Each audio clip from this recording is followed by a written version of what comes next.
Go ahead, All Chris. right. So today, Sam and I are going to be talking about COVID-19 vaccination policies, specifically in the workplace. So pretty much today, like the main thing we're going to be talking about is how like federal laws do not prevent vaccination requirements, which is like nothing new.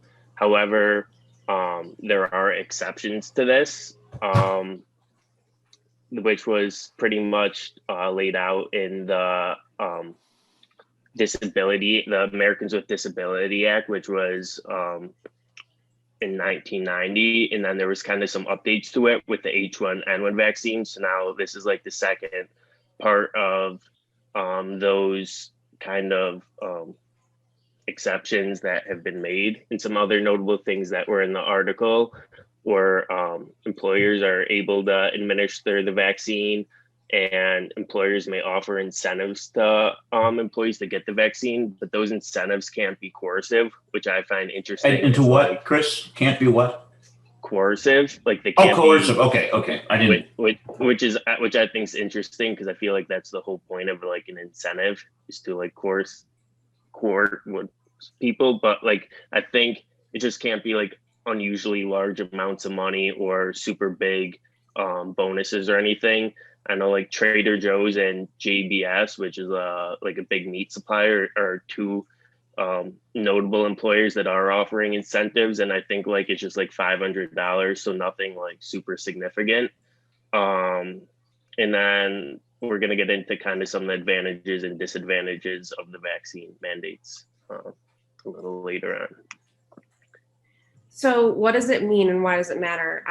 The federal laws, they don't prevent employers from requiring vaccination, but companies can choose to set their own rules. And the decision seems to hold a lot of weight for employers. They have to weigh the pros and cons. And this is included, but not limited to, the accommodations that allow for workers who are vaccinated to be successful. For example, masks or a safe space, which we'll get further into in the pros and cons section. This matters because it plays a role in the work-life balance as well as the happiness of a workplace. And religious beliefs also play a role, and it's important that an employer does display empathy and that they understand all of their employees and their beliefs. So that they have to, so they can, it doesn't prevent them from requiring vaccines, Yeah. but they still have to apply the Americans with Disability Act to provide reasonable accommodations under it. Yes. Okay. Exactly. The one thing that like there is an exception to that with undue hardship. So if like the accommodations are like super costly for an employer, um, they don't have to have the accommodations. But I think that would be very like few and far by like situations where it would uh, be undue hardship on the employer. Okay. All right, so I'm just going to talk a little more about the updated EOC guidance. So, like we said, federal EO laws don't prevent employers from requiring vaccine mandates, and the Title One of the 88 still implies for most employers. I think it's any employer that implies or employs more than 15 people. And then, if an employee with a disability is a direct threat, there may be reasonable accommodations to reduce that threat, which I'll talk about more on the next slide. And then one quote from the article that I thought was interesting because it kind of like relates to the class is managers and supervisors are responsible for communicating with employees about compliance with the employer's vaccination requirements and should know how to recognize an accommodation request from an employee with a disability. So I think what that kind of is getting at is like managers and supervisors should just be like super accommodating and not really pressure employees with a disability too hard and like kind of just catch on to. I think that could kind of prevent awkward situations where an employee might have to like say something in front of other people, which could be awkward. But at the same time, the employer may require supporting medical documentation for that disability, and that's kind of up to the employer and like how far they want to go with that supporting. So you really got to train managers and supervisors to not only what the rule is, but they may be why you might want to do it, how to help them to make a good decision. Is that what Yeah, you're? exactly. Like they should just like be familiar with the policy and then roll it out in like a kind of like a consistent way and a accommodating way for the employees. Okay. And then here's like what's considered a direct threat. These are the factors that are taken into consideration.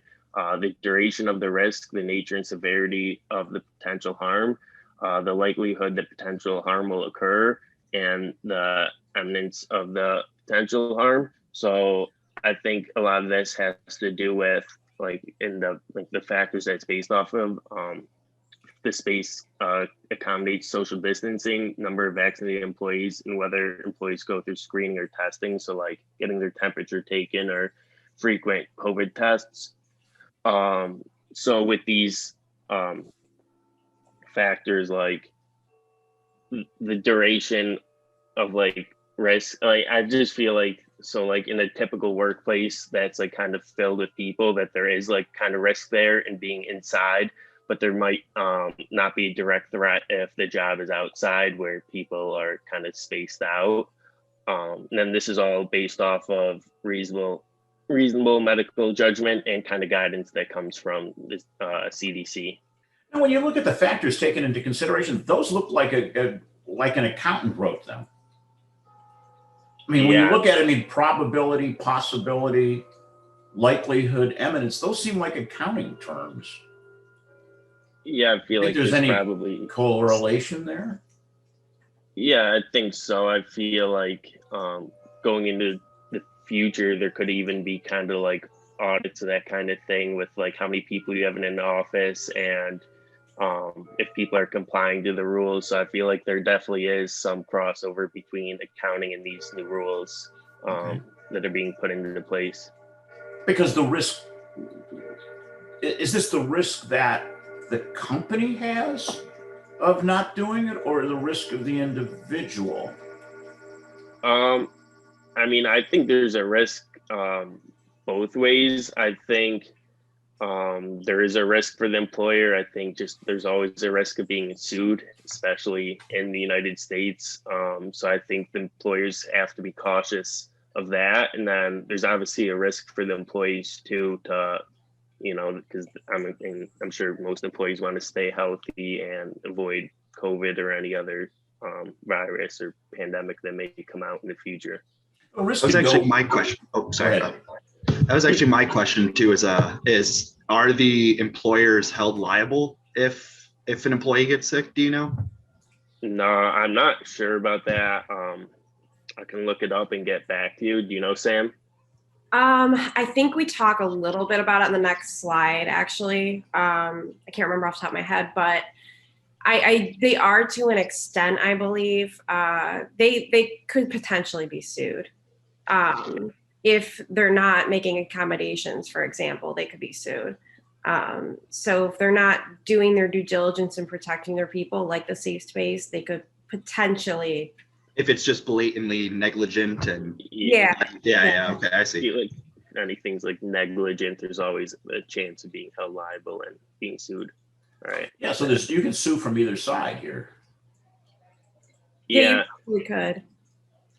I think something that's requirement is just to stay on the safe side. Yeah. Sorry?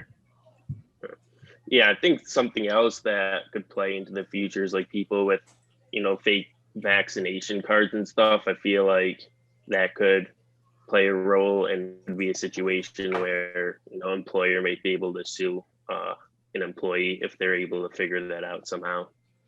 Yeah, so if you didn't get vaccinated, you come into the workplace and you spread disease and shit, they could. But also, if you're leading them on to believe that you are vaccinated, you're being completely negligent if you do get somebody sick, and that person. So if you're leading on your employer with, like Chris was saying, those fake vaccination cards that people are coming up with, you could be at risk for causing harm to people. Okay. How do you think that, like, did the article touch on at all, like, how these managers and supervisors and even employers can kind of ensure that their employees are following these guidelines and not lying about getting vaccinated, or maybe like they refuse to wear a mask or something like that. Did they talk about how these employers can handle situations like that? It didn't talk into that at all, but it mentioned how you can accommodate people. I think it's such a touchy subject because obviously religion is the main reason for the mask, the issue. And some people believe that their religion tells them that they don't have to wear a mask. And I think that that's something that's such a gray area and it's such a touchy subject. And people have to accommodate if their employee says to them, whether it's true or not, that my religion tells me I don't have to wear a mask, they have to come up with an accommodation for it, like a 6-foot area or something, or remote working. The other thing, kind of going back to the incentives, like with the new updated CDC guidance where you don't have to wear a mask indoors if you're fully vaccinated, I think just getting vaccinated in itself is almost an incentive for people to go back to work and not have to wear the masks, because then that doesn't become an issue. It only people having to wear a mask are the ones that have the accommodations, which there's other accommodations too. But with that, I'll move into the next slide. I needed to add something. I think this week, actually, or last week, I'm pretty sure it was this week, there was a lawsuit in Texas that was dismissed because a large employer, I think it was a medical facility that required employees to be vaccinated, and they brought a lawsuit. It was dismissed by a judge because I think the term they use is at will, like employers can fire at will. So that's a good point.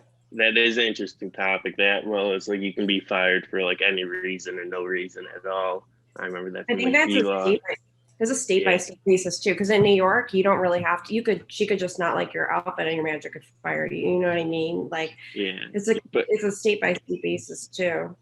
Unless you're working under a contract. Yeah, and then I think this is like where it kind of comes in with the ADA. If like somebody does have a disability, I mean, you can't, you're protected under that. So I don't think you could be fired for needing the different accommodations, but I feel like you could still be fired, like if you don't wear a mask and you're supposed to wear a mask or something like that. I wonder if the fact that it's also in a medical facility plays into that too, though. Because if you're not wearing a mask at a medical facility, I mean, that's pretty obviously negligent. If you're not vaccinated, wearing a mask. So we're vaccinated. Do you think the same thing would apply if you work at a medical facility? That if you don't have a vaccine, then you should wear a mask, I would think. Okay. Definitely. I feel like even at like medical facilities, if you are vaccinated, I mean, at least this time you should wear a mask. I know I was just at the doctor's like within the past week, and like everyone there was wearing a mask, and I'm sure most of the employees at least were vaccinated. Yeah, so I actually work at a family practice, and if you vaccinate or not, you still have to wear a mask, and we still have to require the patients to wear a mask. That's good. Is that because you don't trust the patient or the staff? No, it's because of New York State guidelines. Oh, okay. But also you can still transfer the virus whether you're vaccinated or not. So that's the main reason for the mask, is keeping from transferring. All the vaccination is going to do, and it's really not a vaccination because it's not a cure, but it's just going to lower your response to it. Your symptoms aren't going to be as dramatic, or you're less likely to get ill from it. So you can still transfer it. So when you're at a medical facility, there's somebody you could cause harm to, like Ben was saying. It's important to wear both. I think that's smart. Okay. If an employee says they can't be vaccinated due to religious reasons, is there any way to validate that? Like that an employer can actually validate that? Or can anyone just kind of say? I think that kind of goes back to like with the same thing with the medical like disability kind of thing. I think that depending on the employer, that they can ask for like further documentation, whether it's like from the church or whoever, but I think that's kind of like the employer's decision if they want to do that or not. How many, I mean, I'm just thinking, and this is a very touchy area. I mean, I'm trying to think what religious belief would say you can't get that. I mean, I'm just sort of like, I don't know. That's the same Go thing. ahead, Sam. I was just saying, I think that, like, I know that I don't think the Amish community or they get vaccinated, but I don't really know of many religions that, first of all, you can't get vaccinated and you also can't wear a mask. Like the only people, to be quite frank and blunt about it, that I've heard complain are Christians. Well, So, Yeah. What about like, isn't it Christian Science where they don't believe in taking medicine at all? Okay. Yeah, just like that. I looked it up a bit. It's like, yeah, you're right about that. I think it's something like they just believe that the prayer will heal. But I think that's just like such a small portion of Christianity. And I think there's other, parts of Christianity, but I think it's such like an immaterial amount that actually don't believe in it. Same thing with, I think there's parts of Islam that don't believe in vaccines too. But if you just look at the percentages, it really shouldn't make like a big difference in our whole society. there's a video that went, Yeah. there's a video that went viral this week about a guy at a gym who was, I think, Catholic, saying that his religion keeps him from wearing a mask, and he was talking to another Catholic gentleman who was wearing a mask, and that gentleman was saying that's not true. I'm Catholic too, and it doesn't keep me from wearing a mask. So I think that people are really sensitive right now, and it's hard because I think as an employer, if somebody came up to me and said that I was their religion and I knew the religion, and they told me that their religion tells them to not wear a mask, I would instinctively be a little upset because I know that they can't, but you also can't say anything because they're protected. They're like, through HR, you're protected for your gender identity, your sexual preferences, your religious beliefs, any disability you may have. So it's hard to speak on it. You just have to, offer accommodations. Do you think people are using that just as an excuse? I absolutely do. I think so too. Just yeah.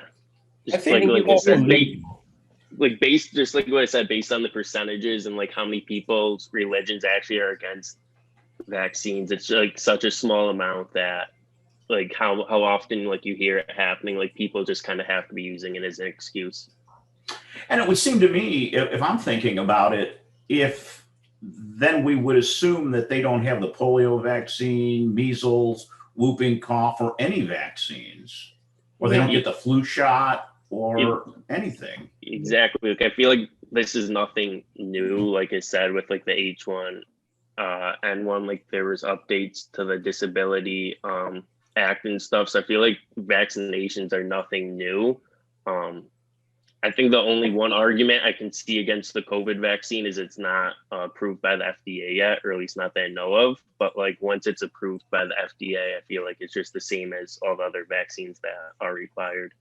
I feel like people are just really tired right now of the situation, which we all are, but I think some people are really angry about it, and they're just looking for reasons to be angry, and they're looking for reasons to act out. And this is a good reason to act out and feel like you have a safety blanket of just saying, my religion tells me I can or I can't.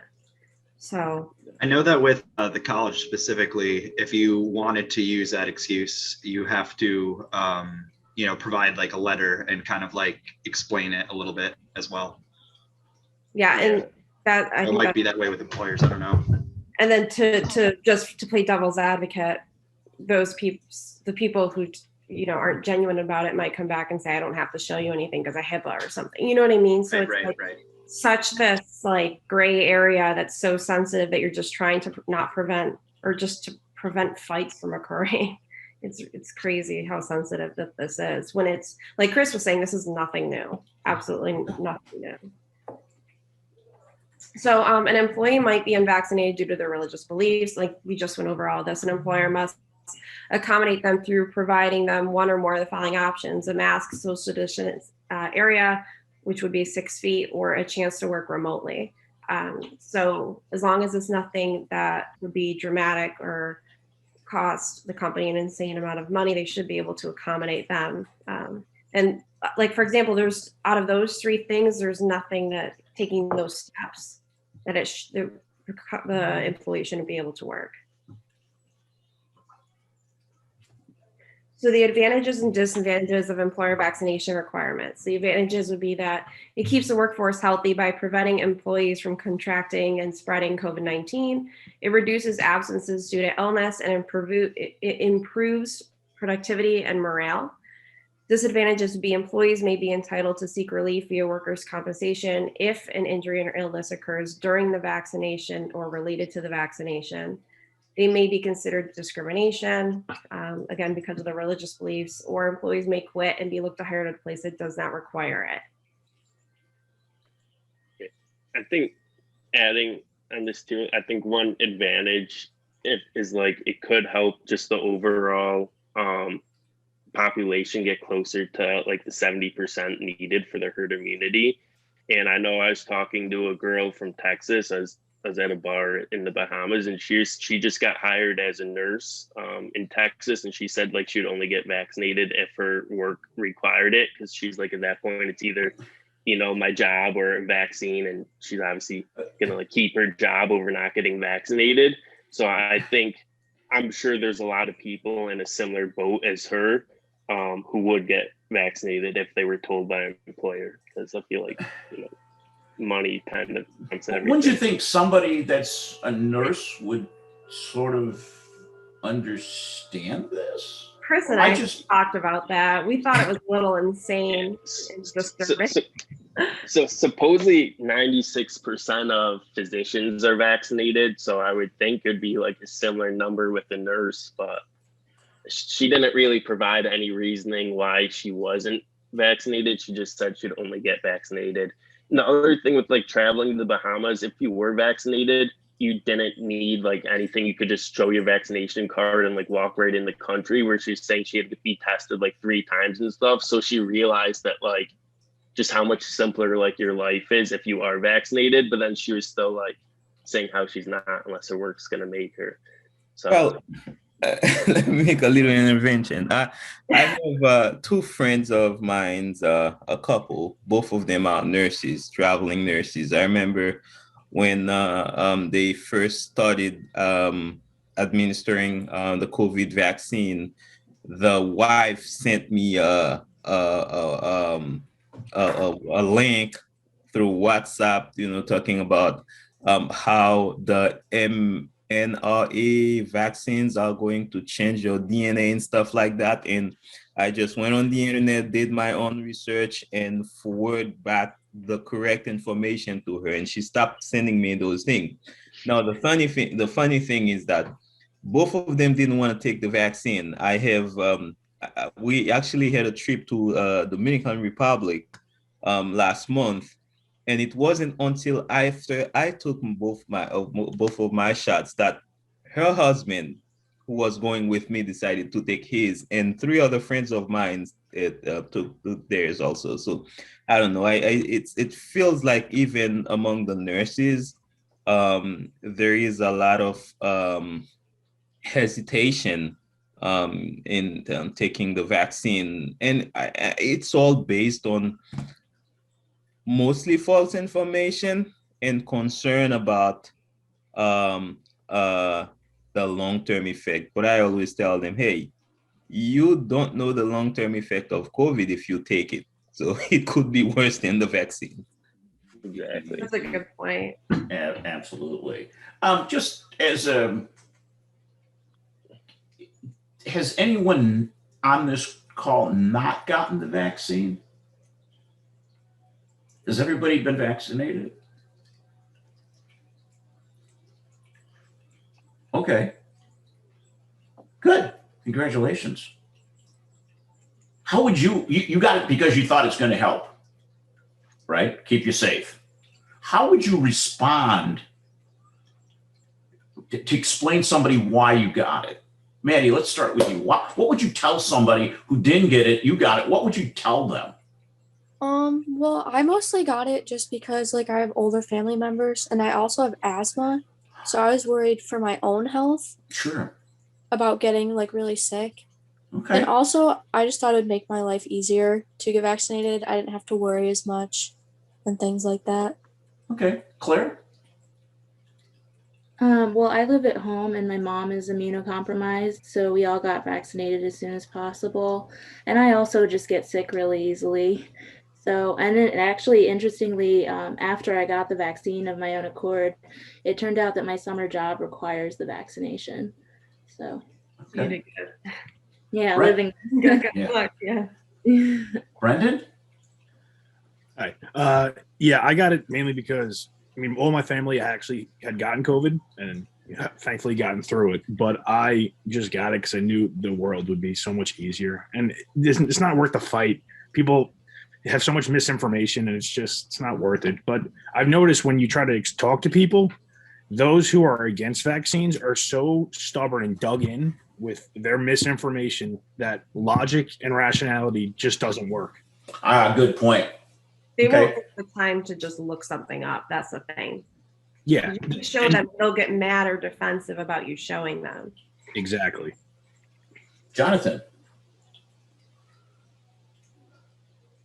Yeah. So I'm sorry. The question is again why we did get it. Yeah, and then what would you say to somebody who didn't get the vaccine that you're talking to? What would you say to them? I guess it would probably be somewhere along the lines of, what just, I don't know. I think a lot of places are just trying to get back to business as usual. And before we can kind of do that, we, need to be able to have this kind of like baseline to work off of. So I guess just, from the employer and everything perspective, from the school perspective, needing to be vaccinated to go back and everything, kind of just makes life easier. Okay. Melissa? I got it because I wanted to see my grandma when I came home from school. So I was able to do that because she's older. And my mom is like immunocompromised. So I was able to get it while I was at school before I came home. So that was good. And then like talking to someone that wouldn't get it, I'd probably say like Jonathan was just saying, like a lot of people want to go back to like business as usual. But like before we can do that, like everyone kind of has to do their part. And like, if that's what you want to do, like you can do like a small thing, like getting vaccinated, and we can like get back to that. Now, Ben, you said you work in a practice. Do most people who come in, are they vaccinated, or you still have a lot of people who haven't? Do you ask? Yeah. So I'm not really allowed to ask them specifically, but people will like volunteer the information, like because I'm a service greeter, so I have to ask them, the COVID questions, and they'll be like, I'm vaccinated. I'm like, okay. So yeah, most people are vaccinated because it is mostly older people at this family practice. Okay. So yeah, I got vaccinated back in January when it was open to healthcare workers. Mostly just because like since I was working at the doctor's office and like COVID was kind of crazy at that time, I was really worried about getting it and taking it home and giving it to my family. So yeah, I would tell someone mostly to just think it's not just about you, it's about like bettering society and making sure everyone and reaching that herd immunity. Excellent. Ryan? Yeah, I got it for the one reason is just not to spread it to my family. I had it in like February. I didn't have like bad symptoms. I felt like I was fine, healthy. So I don't care to get it. I just would prefer not to spread it to someone that I like care about, especially if they're older. Okay. And one thing I would say to people that don't want to get it is just, what Benjamin also said, just better society, take your part in action. Getting the vaccine, you might still get it with a vaccine, but it lowers your chances by a lot. So like, why not do it? Sure. Dennis, you're in retail. And people are coming in. Do you get nervous sometimes that people coming in aren't vaccinated and they're not wearing masks? Do you ever think about that? I mean, sometimes, because there's no way to tell whether or not they're lying about the fact they have their vaccine, but it's not like we can ask like every person that comes in whether they or not they have their vaccine. So I got it just to protect myself, protect my family, coming home, and like protect myself from anyone that could be lying about getting the vaccine. There's still people that come in with masks, but most people don't. So I just want to err on the side of caution. Okay. Megan? I got my vaccine just because I have asthma and I also already had COVID. So then it kind of, yeah, it came down to just like kind of doing it for my family and other people around me, just so I wasn't like a main cause of it spreading more. Okay. And also like one thing I would say to someone else is sometimes it's just like bigger than you. So like not being selfish. I totally understand if you don't want it, but at the same time, it's really just for like other people. Like you don't know like what's going to happen if you get it and you don't know what's going to happen if you don't. So it's kind of like you're a lose-lose situation, I guess. Okay. I do. You're not in the US, right? Me? No, I'm not actually. You're in Israel. I'm actually in Israel right now. So I got it back in March. It never really crossed my mind like not to get it because it was just everything. It's something that everyone was doing. And as like other people have said before, it's like pretty selfish not to get it. Keep other people safe as well as yourself. So how is that approached in Israel? I mean, are most people vaccinated there? Is there this much of a the to rate do? is pretty similar to New York right now. So I think it's around 60-70%. Okay. But yeah, similar to the way that it is in the States, like you can't really live normal life without it. You have to show a vaccination card most places you enter. So you actually have to show a card. Yeah, it's on your phone. It's like a little QR code. Okay. And most places like will require it before you enter. They scan it. Less so now, but when it was first being rolled out, people were really checking it a lot more regularly. Okay. Gene, what was the experience in the Dominican Republic? Well, first of all, I have to say that I have a ton of friends who don't want to get the vaccine. And me personally, I took the vaccine because I feel more safer right now. I do Grubhub and I go to a lot of restaurants where people are not wearing masks. And I was always worried because first of all, I don't have the best health in the world. And second And of you're all, old. That's just something that we had gone back and forth on yesterday on a topic.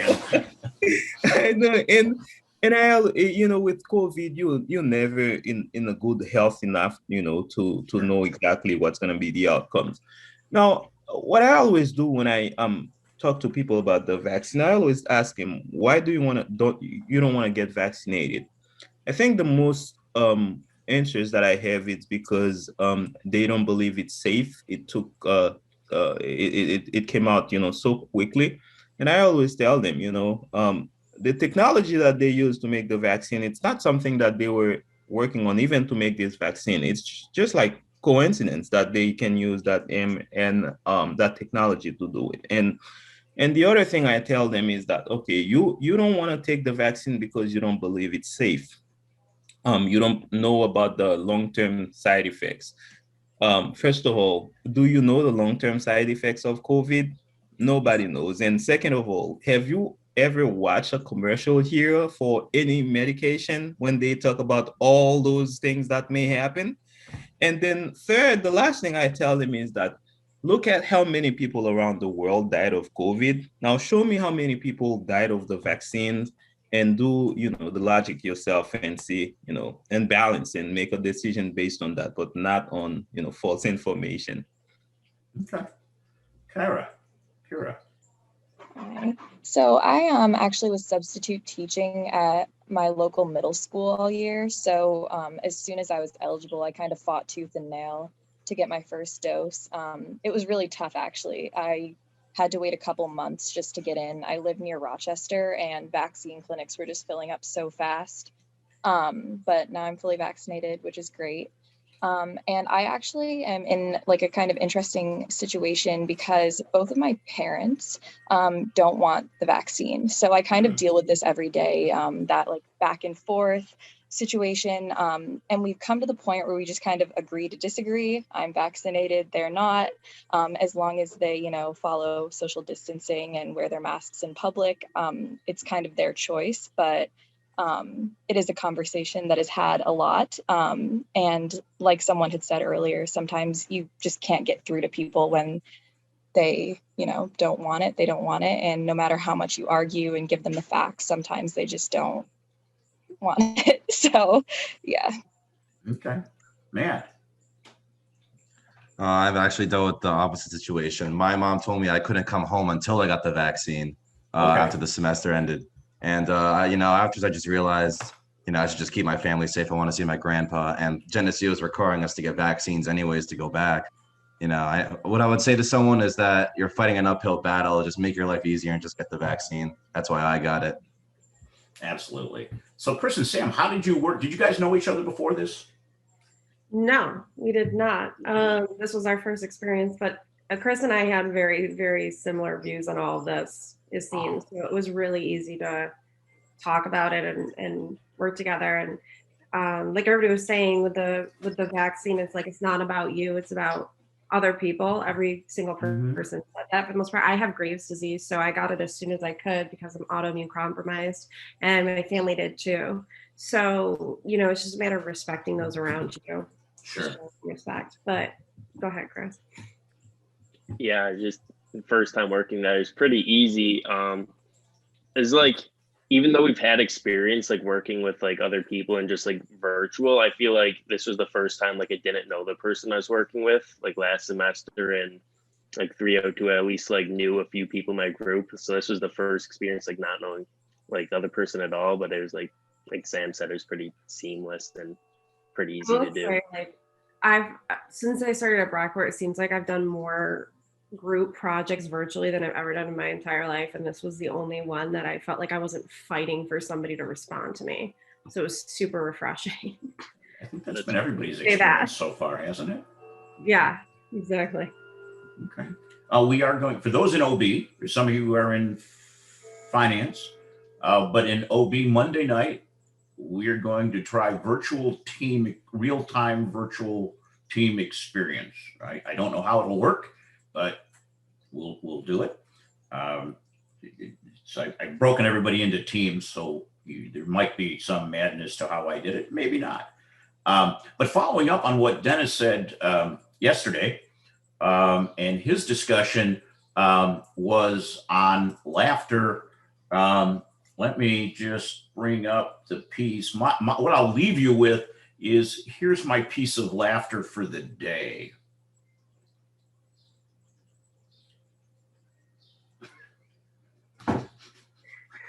Sorry, guys.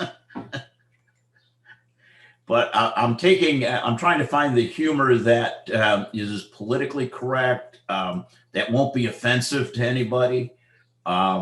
So that's that. Thanks, Chris and Sam. Good job. We have another one coming up here at 12 or 10:45 in 5 more minutes. And on this one, who's next here? Nick and Chris. I don't see. Neither one of them are here. But this will be, let me tell you what I think, are they the Hustle? Let me just check to see what they're doing.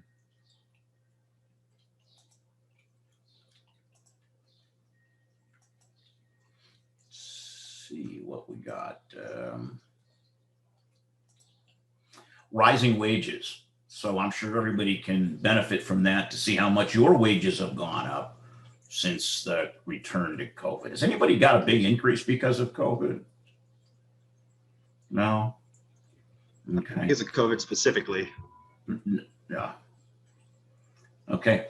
So we'll take a break and be back in 4 minutes with the next one. Welcome. And I'll try to get, I do mark these in as soon as I can, but do check as we're doing a few of them, and sometimes I may miss you. But see you in 5 minutes.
Did people ever even care in the Bahamas, Chris, about COVID, or was it just a big party and hang out?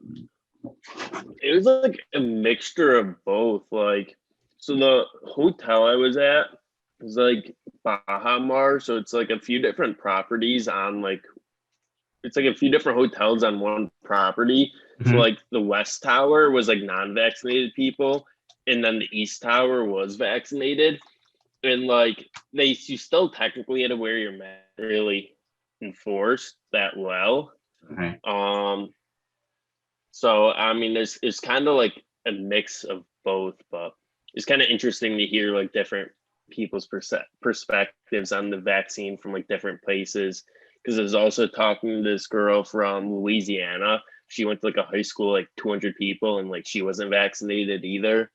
And she's like, oh, I don't believe in it because like, she's like, see, you still have to wear a mask here. And I was like, well, but technically at home, like I wouldn't. And like the only reason why like I still have to wear a mask here is because like other people aren't vaccinated. Like, I mean, I didn't really get into it with her, but it's like I don't really care personally either. Like I'm vaccinated. I feel like it works pretty well because I have been to like bars and stuff that are like packed, and like I haven't got COVID, so I'm not really worried about it. Do you feel more comfortable, more normal now? Yeah, I mean, at first, for the last week of school, I went to Kelly's a few times, and it's kind of like almost uncomfortable, just like how many people you were around, especially like not being around that many people in such a long time. But like now, after I've done it a few times, I'm pretty comfortable.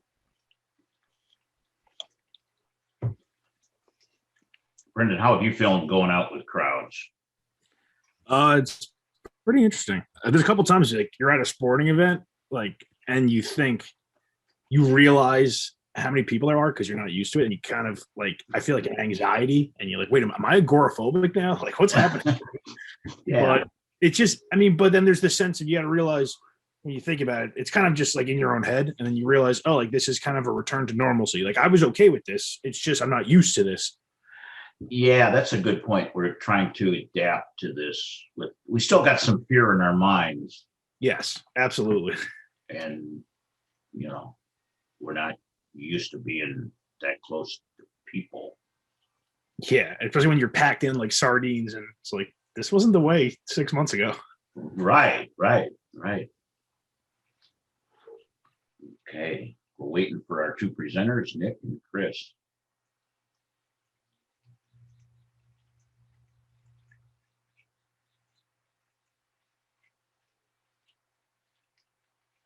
So we'll see. This is not a good sign that they're not here.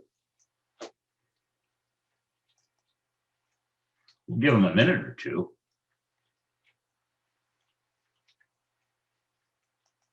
I feel like I know many names here, even if I don't know them in person. You know, that's going to be the odd thing here when we come back. I mean, I know Chris. I've seen Chris in person. I'd recognize him. Matt, I'd recognize. But Alexis, we maybe once or twice. We've been on the other. It's just been, you've always just been people on a Zoom screen. I got a new job right when quarantine started. So I had to train virtually and talk to all these people on the phone. It was really weird when we went back to the office because it felt like I was meeting somebody I already knew, but I was doing this traditional, like, let me walk you around and introduce you to everybody. It was the weirdest experience. So I'm sure going back to class, it'll be like that too. Familiar and foreign all at once. Yeah, really weird. Like, very strange. Funny thing is that I am interning with a company this year, and I will be interning with another one next year. They are in the same field, And I came to find out the other day that they are in the same building in Rochester. Where are you interning with? Right now it's PwC. Me too. Oh. I start Monday though. Oh, you start Monday? Yeah, I'm with the New York City office though, so I'll be virtual. Oh, okay. Yeah. I'm from Rochester though, so like. Yeah. Yeah. But you're working from home, Chris. Yeah, I'll be working from home. Just kind of nice. I get to save money and rent. Yeah. I get to intern with the Rochester's office, so it's still from home. Yeah. Are you an audit? This is the start internship. Oh, it's a start internship. Nice. Yeah. So do you get like a little overview of everything then? Yeah, but this week in particular, it was more about, learning about the company, their systems and all those stuff. But it's not very client based, I would say. It's going to be mostly about a specific organization that they have, and we're going to work on them. Okay. Nice. I know they're coming. I just Nick emailed me and I just responded. Yeah, he said, "Are we still presenting at 10:45?" Like, yeah. So we'll do that. Rebecca, welcome. We'll give them a minute. Let's hope they come. Anybody else got anybody got their teammate here and are ready to do their presentation? Just for fun and kicks if you haven't done it. Okay. What was the question? I said, if you haven't done your presentation and your partner is here and you just want to do it, welcome to do that. Yeah, let's give them another minute and we'll go from there. For those of you that are in 315, okay, Matt, Jane, Rebecca, which one? Are you in 315 or 300? 300. Okay. I think everybody else is in one of the others. The quiz for Monday is available now, I think. So you can take, as long as you start it anytime before Monday at 11:59. And I did fix it that Canvas won't automatically submit you at 11:59. So I think that happened to one of you guys on that. It's not a good sign.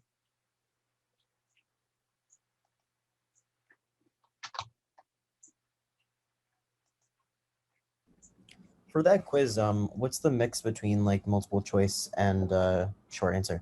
Hold on, I'll be right back. Sure. He wants to know what the link is. No problem.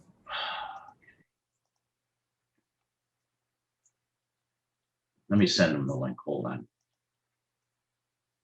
And then I will.